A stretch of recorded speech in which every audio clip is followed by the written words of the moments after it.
Hi, everybody. I'm Marjorie Krause, and I'm the founder and executive chair of APCO Worldwide, and I've been given the privilege of moderating this session, and I hope we're going to learn a lot together. We're here today to talk about Saudi Arabia, which has long been an enigma around the world, but has quickly emerged as an economic powerhouse, hitting a total GDP surpassing $1 trillion for the first time. And with all the disruption around the world, Saudi sits between the East and West, caught between competing versions of the world, and while it aspires to be one of the top 15 economies in the world. So we're lucky to have some real experts today to address these questions. My questions first, and then I hope there'll be a lot from the audience. But we have 5 ministers from Saudi to talk to us, and I'd like to introduce them to you and then get into the questions. So I'm going to introduce them just by title, because you all had a chance to read about their backgrounds. And so all the way at the end is the Minister of Economy and Planning, Faisal Al Ibrahim. Next to him is the Minister for Communications and for Information Technology, Abdullah Al Swaha. Next to him is Her Highness, Princess Haifa Al Saud, who is the Assistant Minister of Tourism. And then next to, I'm just looking to see who's next here, we have Mohammed Al Jadaan, who's the Minister of Finance. And next to me is the Minister of Investment, Khalid Al Faleh. So welcome all of you, and let's get right into it. So I'd like to start, Faisal, with you, if we can. And while we're going to be talking mostly about the economy and what's happening, we can't talk about Saudi Arabia without first talking about oil. And I just wondered if you could comment with the Vision 2030 and the economic plan that I've seen, contemplates diversification of the economy through moving away from fossil fuels. Now that the cost of fossil fuels is so high, are you going to double down while you can, or are you going to continue along the path of diversification? Good morning, Marjorie, and good morning, everyone. I think this week has been a very energizing and inspiring week, and it's culminating in this final panel with 4 of my inspiring colleagues. To your question, I'd say our policies are clear. Energy demand from oil will continue to increase, and that's a consensus of experts around the world. We will continue to increase capacity, 13.4 million barrels a day, maximum sustainable capacity, and we will continue to advocate increased capacity. We will also continue to advocate climate change and reducing emissions. These 2 points do not contradict each other. We believe that the last thing we want is focusing on climate change without focusing on energy security and energy development, economic development. I'd say the last thing we want to see is having to go back to burn the dirtiest kind of coal in a time of need. Lastly, and we have examples of that, the Saudi Green Initiative, the Middle East Green Initiative, our ambitions and moving towards 50% of our energy utility demand coming from renewables by 2030. These are all moving according to plan, and we can share more details about them. Lastly, I'd say we will continue steadfastly and absolutely our drive to diversify our economy. This increase in oil revenue or oil activities will only help us get there faster and more effectively. The Saudi economy is projected to grow 7.4% this year. Last year, our non-oil activities grew at 6.1%, and we want that trend to continue. The first quarter of this year saw a growth of 9.6% compared to the last quarter, same quarter last year, and that's the largest since 2011. I hope that answers the question. Yeah, thank you. And Khalid, I'd come to you because we're hearing about all this growth. Where is Saudi on its growth journey? Is this a trend that's going to continue? Is it sustainable? And I know foreign direct investment increased in the first quarter. Are people at the front end of that wagon, or what's a good time to come? Well, thank you very much, and it's a pleasure to be back at Davos in person. I just want to echo what Faisal said. The Kingdom is on plan, in fact, ahead of plan on many metrics. Not only our GDP growth, we're crossing the 1 trillion threshold on our way to 1.6 to 1.8, which we project will position us as the 15th largest economy. We, in terms of investment, did issue a detailed national investment strategy that brings all of the investors, all of the players, that unveils all of the sectors, that provides all of the enablers from funding, financing, the regulatory environment, all of the input factors, leading us to a diversified economy by unlocking some of the new, exciting sectors that have so much potential and so much competitiveness in the kingdom. We wanted to increase our total capital formation in absolute terms, but also as a percentage of our rapidly increasing GDP. We were at 20% of GDP, going to 30% of our much larger GDP. Happy to report that in 21, we reached 23% of a larger GDP. In terms of absolute terms, our target in this trajectory was to reach $175 billion of total investment. We almost hit $20 billion investment. So a significant overshoot. FDI, which is a key catalyst for total investment and a vehicle for bringing technology, know-how, global partners. Many of them are with us in the room. We were at less than 1% of GDP. We're going to 5.7. We reached 2.3% of GDP. In 21, our total FDI reached $20 billion, 4x of what it was when the vision was launched. So everything is projecting. And I think more importantly than everything I've said about the quantum and the numbers is the qualitative components. Almost all of the investments, not all, but many of the investments I talked about are in new sectors. It's in tech. His Excellency Swaha can talk about it. It's in tourism. Her Highness will talk about it. It's in e-mobility. We just broke ground on the world's most exciting electric vehicle assembly plant, 150,000 vehicles that will be assembled in Saudi Arabia in 2 years. And this is one of likely 3 mega assembly plants. All of the giga projects, what the PIF is doing in unlocking and catalyzing sectors that are open for foreign direct investment. And I hope we'll get into that with the audience. And you should be preparing your questions too. You'll never have a panel of such expertise available to you. So please be ready to do that. But I do want to turn to Mohammed. You know, in terms of the Minister of Finance, what role does fiscal policy play in attracting these investments, and how do you contribute to that? Thank you very much, and I would like to thank WEF for making this possible in person again. I think investors want 3 things. They want credibility, and we have that through various institutional reforms that we have done. They want predictability, and we are actually maturing significantly compared to where we started, and now we talk to the investors, we communicate with investors, we take them and their feedback seriously, and then transparency, which is very dear to my heart, and I think public data will need to be available to the public, and we have gone actually a long way in that. There is a lot to talk about in terms of fiscal discipline and the fiscal sustainability program, and I'm more than happy to answer questions if there are. I just wanted to save the time. I think that we all admire, too, the way that you were able to balance fiscal policy while dealing with the epidemic. I think many countries around the world really struggled, and maybe if we have time, we can get into what you could teach us.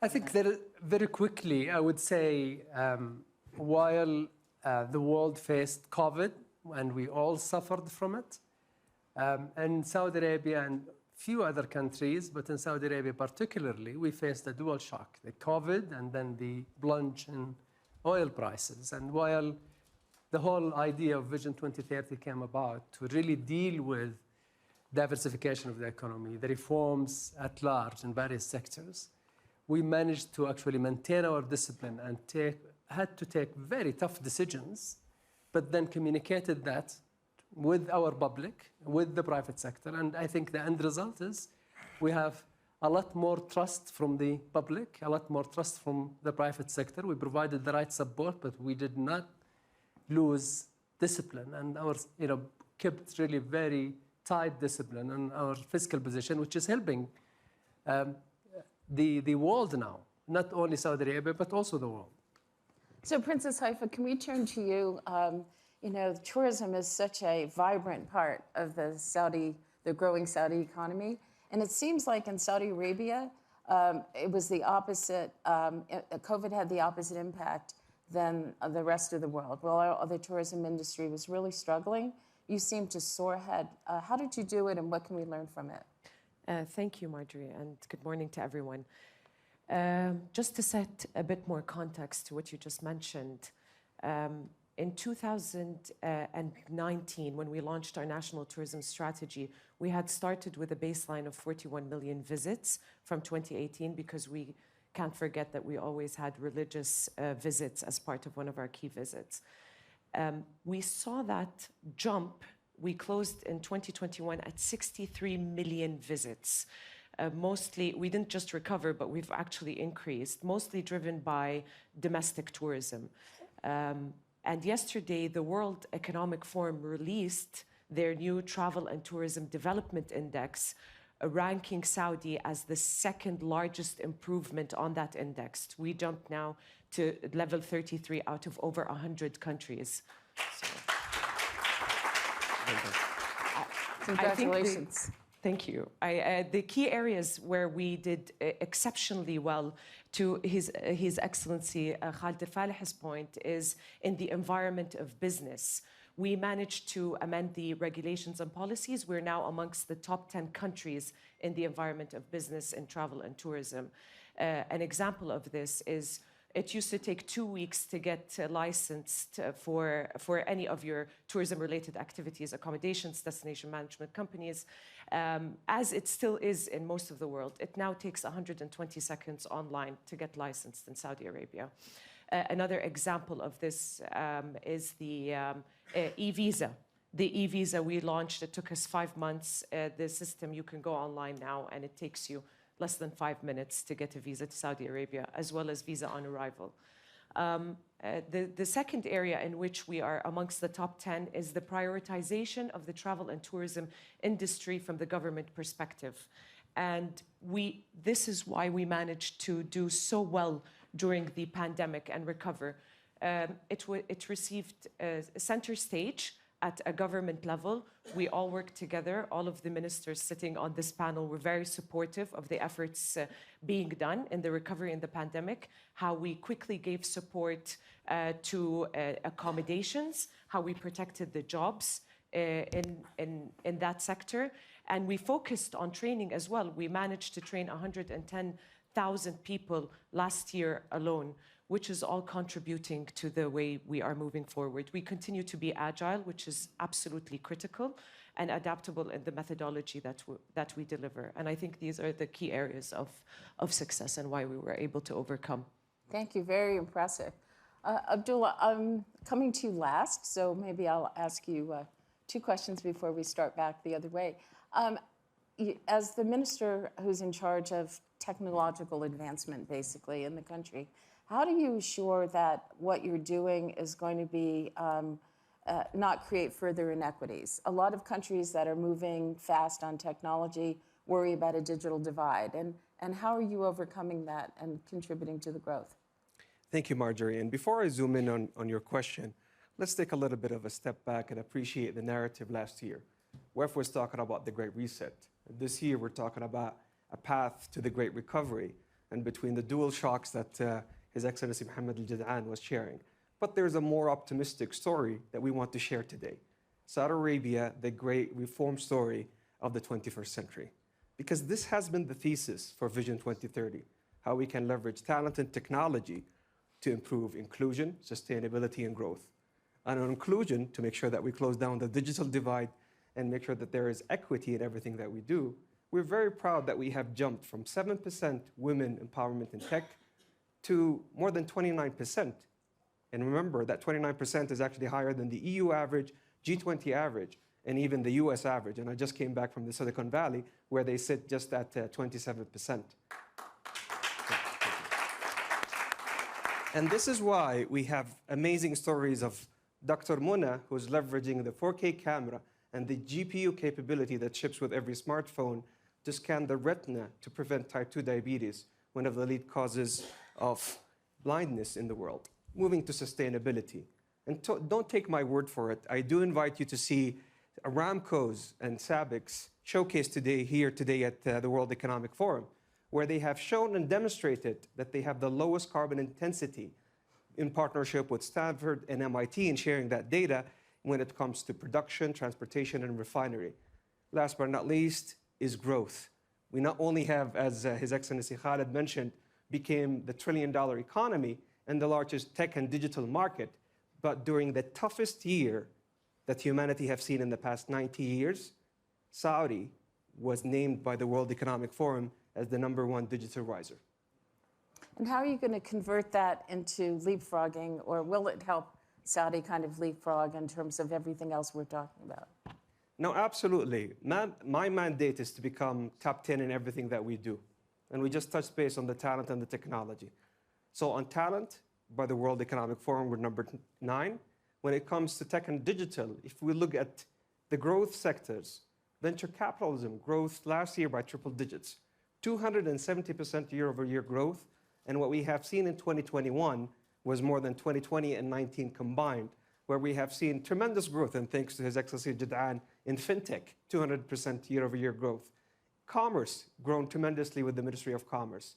We've seen software, enterprise software, data and AI, and those are the specific use cases. So definitely we're tripling down on tech and digital, powered by talent and technology. Did you want to add something? Yeah, I just want to add to what His Excellency just said and your question, Marjorie.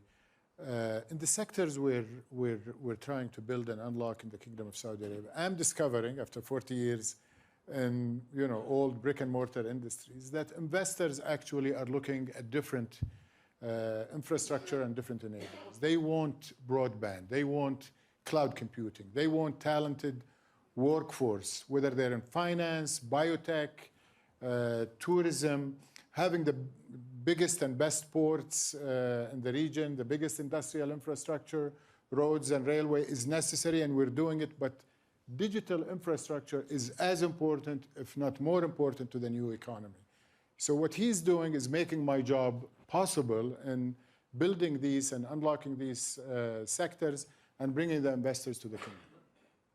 Well, we're talking about human talent. I can't help but come back to Princess Haifa, because there is a lot of misperception about women in Saudi Arabia. And if there's been one area that I've witnessed a lot of change, it's been on that. And as I understand, the 2030 plan contemplated 30% of employment for women, and that Saudi's already at 33%. 36. 36. It grows every day. But maybe you could comment a little bit on that. Absolutely. So as you've rightly mentioned, we've already exceeded our 2030 numbers in women in the workforce.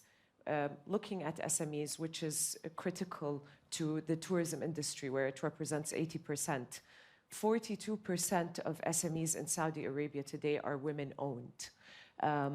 We can see that we have equal pay for men and women and equal opportunities.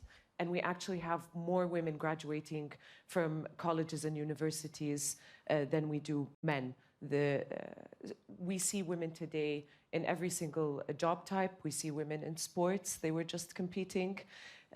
We had the Saudi women teams just competing in Kuwait for the Gulf Games a few days ago. So I think women exist today in every single aspect. The numbers speak for themselves.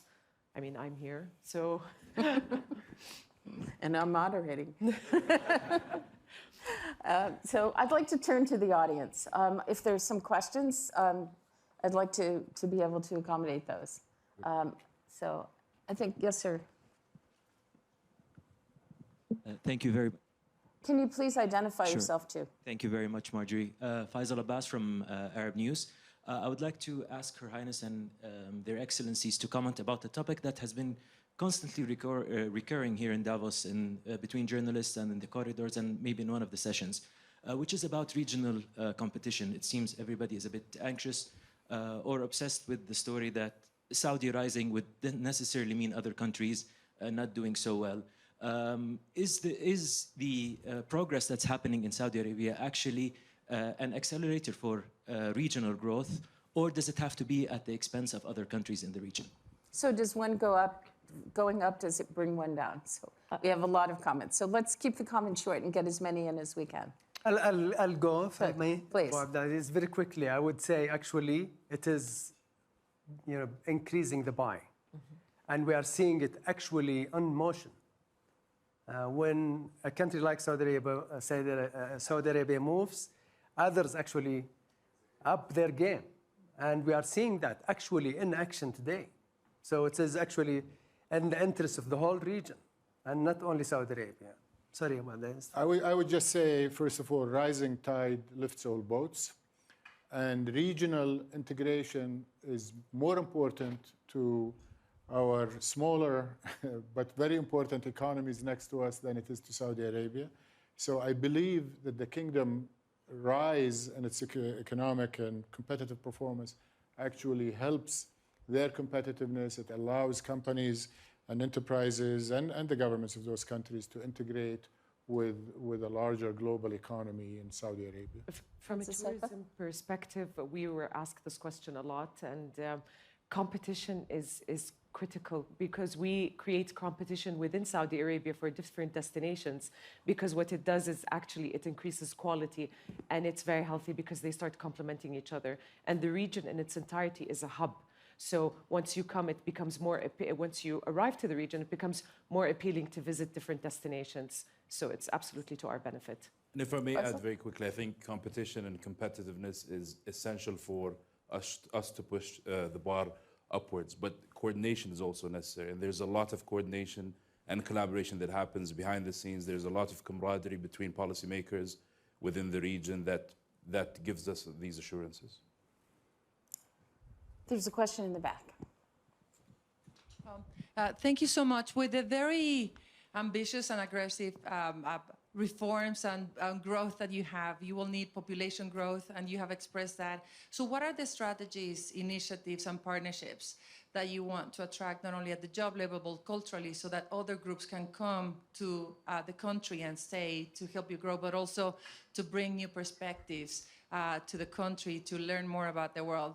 I work with the U.S. Hispanic population, 62 million people, the youngest of America, and they are the most favorable in their visibility to the country. So I'm very curious about your perspectives. Faisal, do you want to start? Yes, maybe I'll start with one of our programs under the division, the Quality of Life program. It's one of the programs that saw achieving the results much sooner than the deadline or the timeline that was put forward to it. I believe the growth that in Saudi Arabia will have to see the participation of people from around the world that will make Saudi Arabia their home. Saudi Arabia is becoming more attractive for people from around the world. And we're keen to make talent and access to talent easy in this upward journey of our economic and social growth. Yeah, Sure, please. I just want to say that don't forget that since the creation of Saudi Arabia, our economic development, our social development, our development of key sectors have been underpinned by integration of expatriate guests into the kingdom. Today, 30% of our population are expats. Some of them are working, some of them are families, and they have been a key part of the story of Saudi Arabia. That will increase going forward in terms of number of expats coming to the kingdom, and also in terms of the quality as our economy gets more sophisticated and more diversified. And as Faisal said, we're putting the infrastructure in terms of quality of life to support that. So there was a question I promised back here. I guess that's the next one. Thank you. Val Mifsakov, founder and CEO of Zero Avia. We're a hydrogen electric aircraft company. My question is about the role that you see for Saudi Arabia in the overall world's energy transition. There is enormous solar resource in the country, and already a leadership position on the energy market overall. How do you plan to leverage those resources and become the leading energy company or energy country in the new world?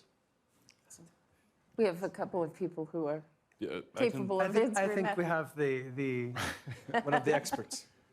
Well, first of all, the Kingdom of Saudi Arabia has been advocating a pragmatic but aggressive, pushing the limit on the energy transition a long time ago, more than 10 years ago, that we've started advocating and all within the COP and within the community.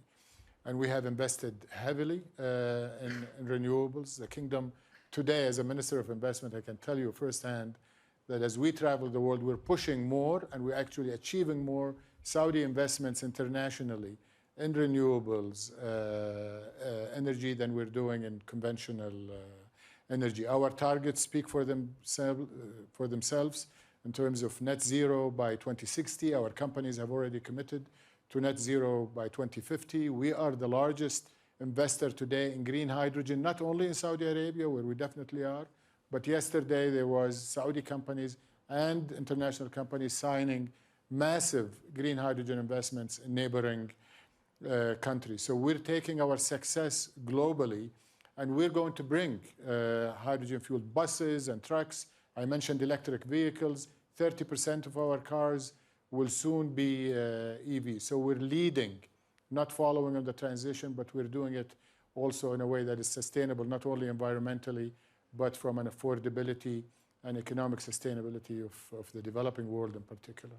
Faisal, how does this fit into the overall planning? So just a little more examples. Maybe we're focusing on an inclusive approach to climate change and leadership there. So not only we believe that all sources of energy should see technological advancements that reduce emissions, and we're focusing on reduction of emissions, not just tackling the sources. We have the lowest cost in solar and wind with 1.99 cents and 1.04 cents, and this has been achieved a year ago or more. We also have the largest green hydrogen facility in development.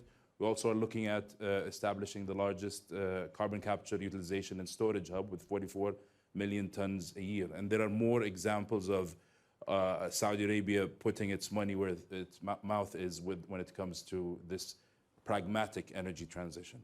Before we get to the next question, and I promised it to you, I just think that, just listening to you and being at the World Economic Forum, it's interesting to note that we have 5 ministers up here who 10 years ago were all in business. I mean, they weren't, that's, I think, unusual in countries to have so many people involved in government and planning these things that actually have a business background. And you can make your own judgments about whether that speeds things up and makes things easier, but I have found that very interesting. Sir, please identify yourself. John Chipman from the International Institute for Strategic Studies, headquartered in London, but with an office also in the region. Just one validation and one question. The validation is that we were invited in March this year to organize a major international conference in Riyadh, several hundred participants, 25 different countries represented, and I can confirm that getting the multiple entry visas and the electronic applications was extremely easy, something that I don't think we would have been able to do so easily as recently as 5 years ago. And the conference room was packed, and it was a really very successful event, made easier by the confidence people had of the ease in which they could come in to Saudi Arabia. The theme of the conference was how Saudi Arabia could build its own defense industrial base, and we were invited to provide for the GAMI a lot of defense economics analysis in order to assist policymaking. One of our conclusions was that there is an insufficient amount of money spent within defense and other budgets on research and development. And so I would like to ask maybe the 2 ministers that are interested in emerging technology and research and development to see how the national budget might be adjusted in order to support more research and development so that you can grow at greater speed. So let me take that one. So if you look at the framework of the Global Innovation Index and how Saudi is faring, you would find that in terms of inputs and outputs, Saudi is doing quite well. So in terms of patents, publications, paperwork. But where we fall short is the intersection between academia, innovation, and the industry. And this is why Today, we're laser focused on achieving productivity through purpose and priority. And soon, within a couple of months, we'll be announcing our national innovation priorities. But ultimately, it's a continuation of the story that we have started at the G20, where Saudi Arabia made a promise for the world to realize the opportunities of the 21st century by empowering people, safeguarding the planet, and shaping new frontiers.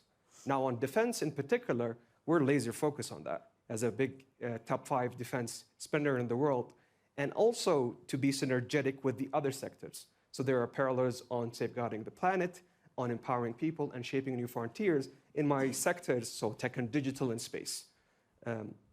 I can also share with you confidentially among friends that we're also going to be pegging our GDP towards a very healthy level of spend. And I can tell you it's going to be at par with a lot of G20 nations. There was a question over here, and then we'll get back, and then over here. I'm just looking on this side, too. I want to be fair to everybody. Hi, this is Tariq Ali Ahmad from Arab News. Recently, reports in media, not in Arab News, suggested that NEOM will operate under its own laws and possibly consider alcohol. I wanted to ask is there any consideration? Is this true? Is this not? And in any way, will this possibly be considered in restaurants, for example? Happy to take that question. Okay. Or unhappily taking the question. No, Saudi has been very transparent about where it stands and everything. His Excellency said transparency comes first. We were very clear. I think we all even heard it from our head of state, where we stand on serving alcohol. So the short answer is we are going to continue with our current laws. We have been doing very well, and we have been competing, as I mentioned the numbers earlier. We've actually been outperforming globally when it comes to tourism with what we currently have to offer today. There's a lot to go around without introducing anything new. Okay, and there was a question in the back, just behind you. Good morning. I'm from Reuters News, Dmitry Zhdanikov. I'm the editor for Energy. With record oil revenues, my question is to all ministers who would like to take the question. So with record oil revenues that the kingdom is facing, you will certainly have a queue of people who will want to see you and ask for investment and potential partnerships. Mr. Fali, you've mentioned green hydrogen. What are the areas the kingdom is prioritizing when talking about investments abroad? And the second part of my question is, I don't think I will reveal a big secret if I say that relations between the kingdom and the Biden administration have been much more difficult than when the previous Trump administration. To what extent has it been impacting your decision-making in terms of, like, where do you place your investments abroad and in terms of attracting FDI? Thank you. So let's start with the first question about priorities for investment. Who would like to start, please? May I? Okay. Two things, Dimitri, and thank you for the question. I thought you had enough time with us in the last few days to ask your questions, but this is actually important. One is we obviously are looking for investments, and we are looking also for investors at the same time. This panel is within the government, and the government actually does not do any investment itself. So the investments are, they go through the PIF, which is an independent institution that it's at its own board. The government decides what it does with the surpluses when there are surpluses. And I've said this over the last few days, few times. The surplus will go to replenish our buffers to make sure that we are prepared to deal with external shocks. But then the remaining will go to either the National Development Fund, which supports private sector investments, or the Public Investment Fund, which is the asset manager of the government money, where it invests both to develop the local economy, but also externally. They have not been shy in investing in the US. Just to answer your second question, we are continuing to invest in the US, but elsewhere. And the relationship has been very good all over, despite whatever you hear in the media. Thank you. Anybody else want to add to that? I would just say that, as a Minister of Investment, I've been to the U.S. a number of times since I took my position the last 2 years. Relationships with the U.S. broadly are very strong, and you may hear a lot in the news, but that doesn't shake the underlying foundation of connectivity. The U.S. is the biggest investor in Saudi Arabia in terms of the companies, and they continue to come very strong. Financial investors, private equity, as well as corporations and multinationals of all sectors. So, but that doesn't also reduce our intent to draw in investments from other regions and other countries. We're diversified in all aspects, and we continue to work with investors from all over the world. But the U.S. will remain central. So let One me last share with you comment. 2 stories. So a couple of years ago, we've worked with Microsoft and MISC, Prince Mohammed bin Salman NGO on philanthropy, on galvanizing and creating a movement to inspire 1 million women and youth on tech and technology. And we did it with Microsoft, and that was a multi-million-dollar engagement. The second, more recent announcement that we have done with Google was announcing the largest cloud investment in the region, north of $1 billion. So those are testimonies that from a tech and digital perspective, and on the thesis of empowering women, youth, and actually accelerating into a future economy, the relationship and investments with the U.S. could not be any better. Okay. And if Sorry, on the please, lighter side, Faisal. and a little anecdotally, I think the level of engagement this past year and maybe in 21 with U.S. enterprises and U.S. institutions has been at its highest level. I mean, I believe all my colleagues share that with the rest of the world, but I think the U.S. had the lion's share of our engagements. I've promised a couple questions over here first, and then if there's time, we'll get back.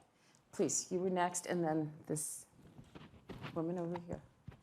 Thank you very much, Excellencies. I'm Yusuf Ali, Chairman Lulu Group, which we are running retail. Investor perspective, an investor needs visionary leadership, strong economy, ease of doing business. I congratulate all the ministers. We have got Majesty and His Royal Highness leadership taking forward Saudi Arabia, a great country, and strong economy, as Finance Minister mentioned, and also ease of doing business, which Her Excellency mentioned. We've got about 3,500 Saudi employees, out of which 1,100 women, ladies working for us, and they are punctual, hardworking. We are going to take 10,000 Saudi nationals within 3 years, out of which we are going to take 5,000 women employees. This is just, so thank you very much for their support. The question which 2 days people were discussing about the infrastructure, how we will improve the infrastructure in different parts. So only just I want to know that what all initiatives honorable ministers are taking to improve the infrastructure facilities in Saudi Arabia for the curiosity of other investors. Thank you. Faisal, do you want to start with that one? Sure. I think we have an assessment of the level of infrastructure that is available and its quality and what's needed for us to achieve our 2030 goals. We also have institutions that have been established that are looking at let's say, the best practices of how to manage CapEx capital expenditures, and how to maintain them. I think the idea or the notion of infrastructure, I'm talking at the, let's say, not the soft infrastructure, is something that is essential for us to achieve our vision. It's something that we're looking at. The type of companies we'd like to invite and engage are companies that will prioritize institution building, best practices delivery, and on-time delivery of our ambitions for 2030. That's probably a quick answer. Okay, you had a question over here. Thank you. Najla Habriri from Sharq al-Awsat. My question is addressed to Her Highness Princess Haifa, if I may. Saudi is aiming to target 100 million tourists annually by 2030. How are Saudi cities getting ready and preparing to welcome such flows of tourists in terms of infrastructure and services? And what role does the private sector, especially local Saudi private sector, has to play in this regard? Thank you. Thank you for your question. So the 100 million visits, just to clarify, is both domestic and international, so it's a combination of both. We are working continuously. It's a transformation that we're undergoing. We just opened up the e-visa in 2019.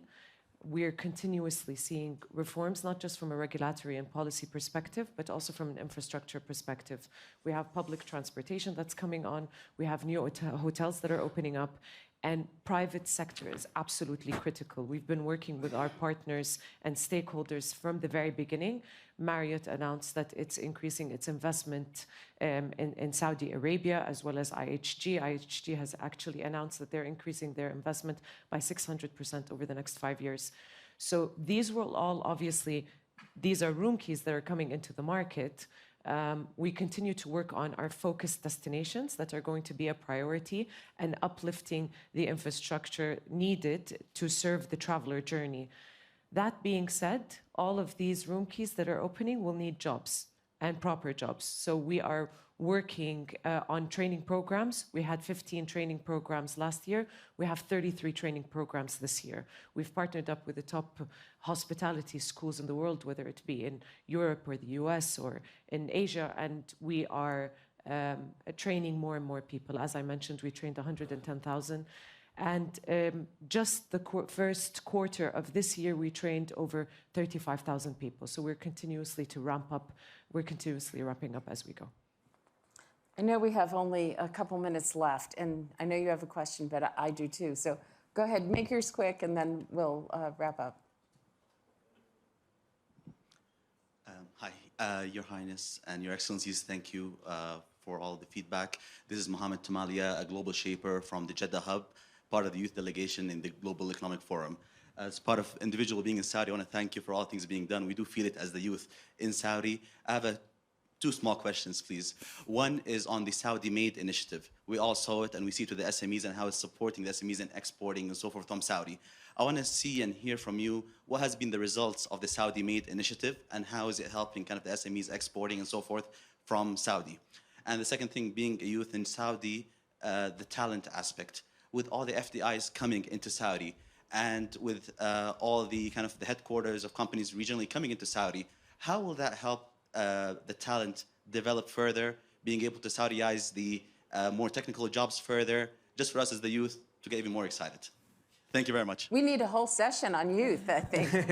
But we'll do the best we can quickly. Who would like to respond? Maybe on Saudi-made, one quick response. We've witnessed an increase in non-oil exports over the past, rebounding from COVID, but that trajectory is continuing. And our ambitions is non-oil exports to grow. We want to tie or link capital locally and internationally to the products and services that can compete regionally and globally. So that's a quick... I would just say, link the two questions, is that Made in Saudi is about exports. It's not a domestic protection program. And more importantly, from my perspective, and going back to the national investment strategy, we want everything made in Saudi to be built on Saudi supply chains, value chains, extending into the SMEs, empowering the youth to provide the maximum multiplier, including jobs and value add and innovation that was being discussed, linking with the academic and the technology and RDI strategy that His Excellency Abdullah Swaha is leading. So it's beyond the final product that you see on a shelf or in a container. It is the entire ecosystem that will create it. I think if I may, there are two aspects of this that we are being careful with. I mean, one is obviously the know-how that comes from international investors that are His Excellency Khalid Faleh is promoting. And the other one is the investments that are made by the Public Investment Fund internationally. One of the key KPIs on PIF is to make sure that when you invest, you will need also to bring these investments home with the know-how that they bring and the opportunities for the youth. So we're out of time, but I can't help but ask this question out of curiosity. We've talked about so many things, and there's so much progress being made. If you could each pick one thing, 30 seconds each, one thing that you're most proud of that you think contributes to the future of the world, where you can lead, what would that be?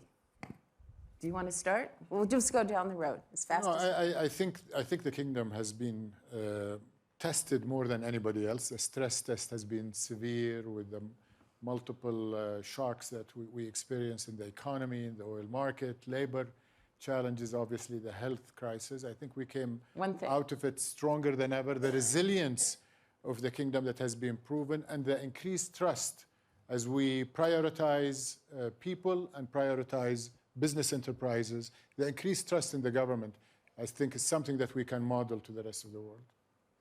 I think there is a lot to talk about, but you asked for one thing, and I would say, throughout in the last 2 years and in the core of the pandemic, the fact that we have actually invested heavily in infrastructure, particularly digital infrastructure, and the financial sector, enabled the kingdom, the people of the kingdom, and the businesses to survive during a very difficult time, and we exceeded the targets that we wanted. We had a cashless society or less cash society targets that we have actually exceeded, and because of that, we managed throughout COVID.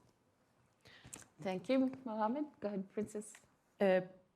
I believe it's the collaboration between government and private sector. During our G20 presidency, we were the first country to ever bring private sector to the official G20 working ministerial group meeting of tourism. So that collaboration that was built there and then that opened the dialogue between both private and public sector is something that we want to continue to build on. It's something that we're most proud of. Thank you, Mo. You had one energetic leader instill not only hope, but inspire women, youth, and entrepreneurs on making sure that no one is left behind by delivering 25 million virtual consultations. 25 million kids were not left behind within the region, and created a movement to plant 50 billion trees to safeguard the planet. Faisal. I would add, I think, with the start of the vision, the culture of collaboration, debate, evidence-based policymaking, engagement, and this was instilled by our leadership. This served us well during COVID, internally, but also externally with the G20, and it really underpins the foundation of our new way of engaging internationally, which the forum is an example of, and our presence here is an example of. Well, I think that you all have helped us better understand the kingdom and inspired us to look for maybe some investments and join the movement forward. So thank you very much, all of you, for your